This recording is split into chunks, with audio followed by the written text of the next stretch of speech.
Bonjour, bienvenue chez nous. Alors je suis Bernard Bast, sommelier à la cave de Pfaffenheim, vigneron également. Et vous êtes ici sur le Grand Cru Golder, qui est un des fleurons de la maison. D'accord. Alors je vais un peu vous le présenter, puisque j'aime bien commencer par le vignoble. Le vignoble, c'est quand même lui qui va nous donner ses nectars, si on peut dire ça comme ça, mais surtout la qualité de ses vins. Vous verrez qu'on est sur de la forte pente ici. Il faut rappeler qu'on est quand même bien tard dans la saison. Ce sont nos vendanges tardives qui restent ici. Et donc il reste encore quelques parcelles. Et ce sont des parcelles qui vont être vendangées la semaine prochaine, c'est-à-dire aux alentours de la Sainte-Catherine. Et ce seront des vendanges tardives peut-être, ou alors des grands crus, puisqu'on est dans cette zone-là. Alors nous sommes dans une structure un peu particulière. Nous sommes dans une cave coopérative et nous avons 250 familles d'apporteurs de raisins. J'aime beaucoup ce terme-là parce que c'est vrai que nous amenons notre raisin à la cave. Ensuite, le maître de chai s'occupe de la vinification, mais au départ, il y a un vigneron. Très souvent, on l'oublie. 250 familles, 250 hectares, en moyenne 1 hectare. C'est ce qui justifie ou qui motive les caves coopératives en Alsace. D'accord.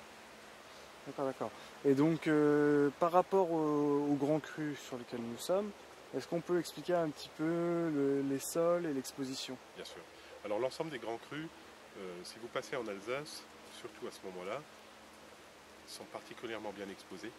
Et très souvent, quand le temps est un peu mitigé, vous repérez de suite les grands crus. On est toujours entre 200 et 400 mètres d'altitude, si on peut appeler ça l'altitude, par rapport à la plaine, niveau zéro. Et on va avoir ici un ensoleillement particulier. Et quand vous passez sur la route nationale 83, un petit peu comme en Bourgogne, quand vous traversez la Bourgogne, et bien vous repérez, sur votre droite ou votre gauche, selon que vous veniez du nord ou du sud, tous ces grands crus qui sont bien exposés, avec un peu plus de pente que les autres. Et c'est une zone aussi où nous avons moins de gelée. C'est la raison pour laquelle c'est là que nous avons les plus beaux raisins et la vigne se développe bien. Mais elle souffre, puisqu'ici ce sont des terroirs particuliers, on en a 51 en Alsace, mais chacun a un terroir très particulier. Alors on va parler du sol, du sous-sol, et ça va très très bas, puisque les racines plongent très très bas.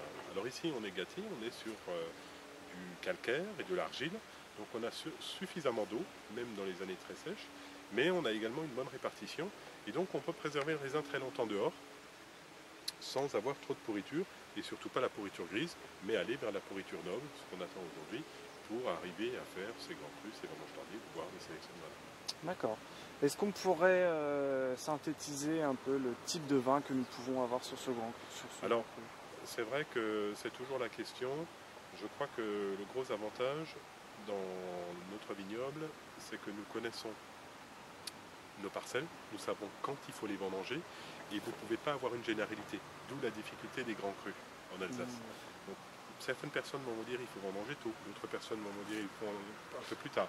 Moi je crois que c'est la parcelle qui décide, et ensuite naturellement le vigneron connaît sa parcelle et sait avec l'expérience, puisque ça se transmet de génération en génération, que cette parcelle peut rester dehors, une autre un petit peu moins. Alors qu'est-ce qu'on va dire du Grand Cru Golder? Pour moi c'est le plus floral.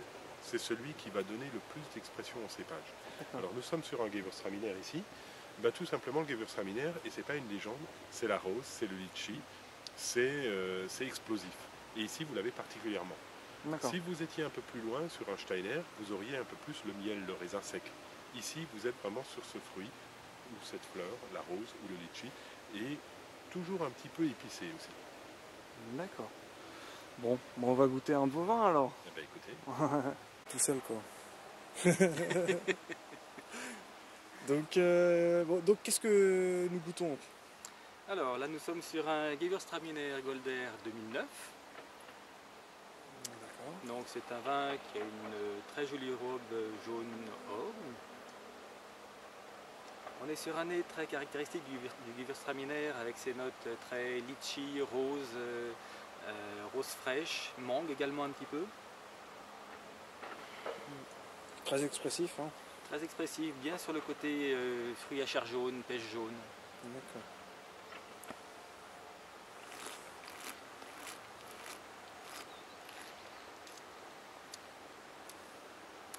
en bouche, on a tout de suite cette impression d'onctuosité, de gras, de volume, Oui. très caractéristique de bon nombre de grands crus, cette opulence, cette présence en bouche, cette structure. On a à la fois la finesse du fruit et le caractère légèrement épicé, finement épicé, avec des notes un peu gingembre confit, Oui. des notes un peu pain d'épices, ces arômes-là. On n'est pas trop sur le caractère girofle qu'on peut parfois avoir certains millésimes. On est plus sur des épices très fines. D'accord. Qu'est-ce qu'on pourrait manger alors avec ce type de vin? Alors avec ce type de vin, ce qui est intéressant, c'est qu'on a un bon équilibre entre la sucrosité, la puissance de l'alcool et la fraîcheur en fin de bouche.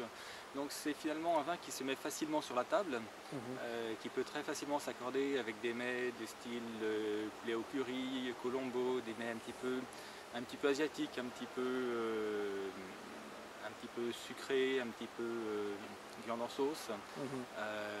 Ce sont des vins également qui se marient très très bien, c'est une tradition en Alsace, de marier ça avec un bon master fermier. En fin de repas, c'est vraiment excellent avec quelques graines de cumin, c'est fabuleux. Super. Bon, merci pour cette dégustation alors. Je vous en prie.